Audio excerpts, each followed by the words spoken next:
most of the times, let me be clear with all of you guys. My job, if you take my job, 75% of what I do is like very, very mundane. 25% of what I do is extremely, challenging. In any job that you take, you cannot reverse this ratio unless until you are a scientist or a predicting future guy or or you are working on artificial intelligence. Your job, every job has got a set of mundane stuff and a set of challenging stuff. There is a percentage associated with it. Your ability to conduct the mundane stuff in the best manner is something that you need to figure it out. Because you get respect in your ability to do the mundane stuff as well, in a good way. If you don't do the mundane stuff, people are observing you. People are going to pass remarks about you. You are also going to pass remarks about yourself. Your subconscious is going to say that you screwed it up in doing something. Right? So make sure that being holistic is an important facet of what you are doing. This is very self-explanatory. I like this word called learn. That's why I put it. This is extremely self-explanatory. But I'm actually, to a greater extent, what I want to pass a judgment here is, a lot of us don't even put the learning hat. What was the last time has any one of you learned a new thing?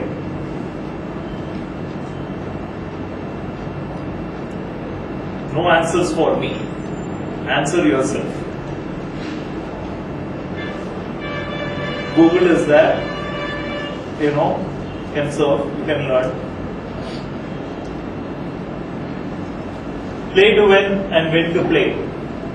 Okay, this is important in the context of what you are doing, because you are in a competitive world, and of course you cannot be nice all the time.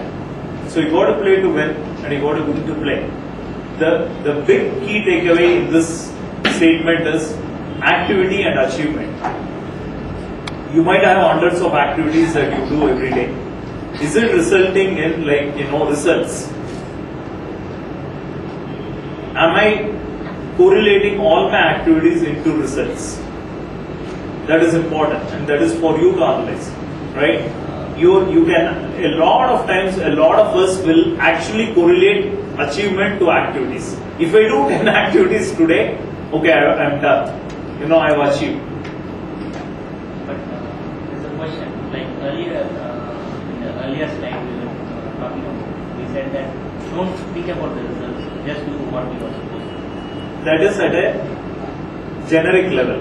It's a good question. That is at a generic level, in the sense, don't look at the byproducts of what you are doing. Say, for example, if you are going to go to the cricket match, and if I'm Dhoni, if I'm going to just go to the field and play because I'm going to get the award and I'm going to get the trophy, and I'm not going to win the match. I'm going to go and play the match because I like cricket and I want to win. But at the end of it, you will again have to do activity and achievement. Correct. That is on the micro level of what you are doing. Because you can't be philosophical all the time. You can be philosophical at a fundamental level, but at a micro level that you are doing, you got to do it very well in a concrete way. At a macro level, you can just say, okay, byproducts doesn't matter. My means to the end is what is important. But in the means, there are a lot of small projects that come in the way. You got to do it well. You can't keep on saying my means to the end is great, but the mean itself is not good. You get what I'm saying? You got the activities that you are doing at a micro level need to be concrete and it needs to be result oriented. You get what I'm trying to say? Then no sweat, no gain. How many of you guys have worked on a treadmill? How many minutes? Huh?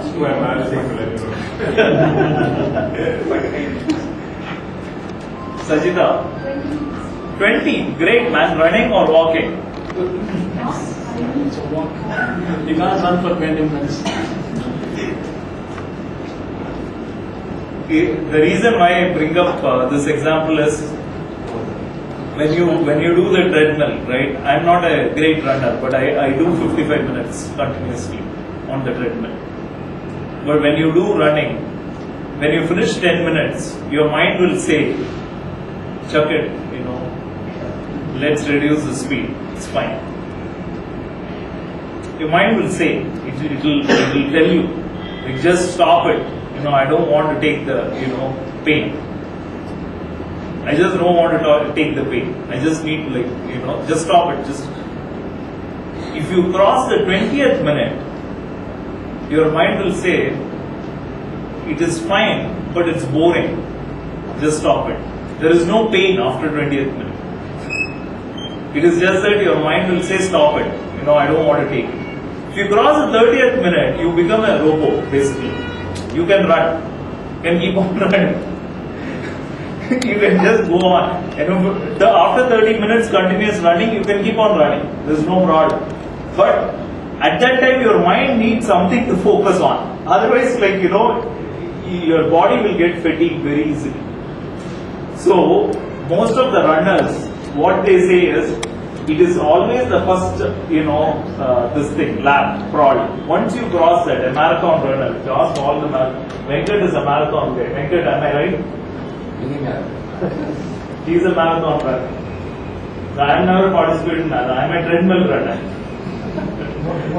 31st we Well, runners. Yeah. So you will automatically get that, and it's a great thing for you guys to observe on whatever you are doing. Actually, I would strongly advise you guys to do that, because your mind will say, don't do it, just don't do it, because it doesn't want to take the pain. But after 30 minutes, you will see the transformation. Your mind will not say it is paining. The pain is gone. You are pretty much a robot. You can run for another 1 hour in the treadmill. But at that time your mind will say, this is too boring. Leave it. You get what I am trying to say. It is a very, very enlightening experience when you run for longer periods of time. It's a very enlightening. You got to observe by yourself. You really got to do that. There is a Japanese author called Murakami. He actually ran a jazz club, and at the age of 32 or 40, at the age of 40, he discontinued the jazz club, and he actually took up writing novels for a living. This jazz club was doing extremely well in Japan. He actually said, okay, writing is my hobby, is my passion. I want to pursue writing. Okay, whatever money it can give, let me, take that up. He closed the jazz club, sold off all the proceedings, started a living as a novelist in his first novel. He has written close to about 200 books, all are bestsellers, very renowned author today, and he took up running at the age of 40. He has even written a book called What I Think of Running When I Am Running. Because running is such a beautiful sport, because it's very tough to do. I've personally experienced it, so I'm able to relate to it, right? And I can easily see the blank faces here, because if you observe that, it will be very enlightening. It's extremely enlightening if you actually do 10 kilometers, 20 kilometers or something. You will know about yourself much better than any book or any boss or anybody. Or even your parents, because your mind will be programmed to say, after 10 minutes it will say, stop it, why are you even doing it, this is useless. After 20 minutes it will say, my legs are paining, my calf muscle is going for a toss, I'm going to die here. After 30 minutes you are still fine, you are stable, but it will say, there is nothing to concentrate, why are you running without It's a beautiful, travel of your mind. And what this Murakami has told, his key takeaway in that book is, pain is a necessary thing. You cannot escape pain. Pain is mandatory in whatever you do. Suffering is optional.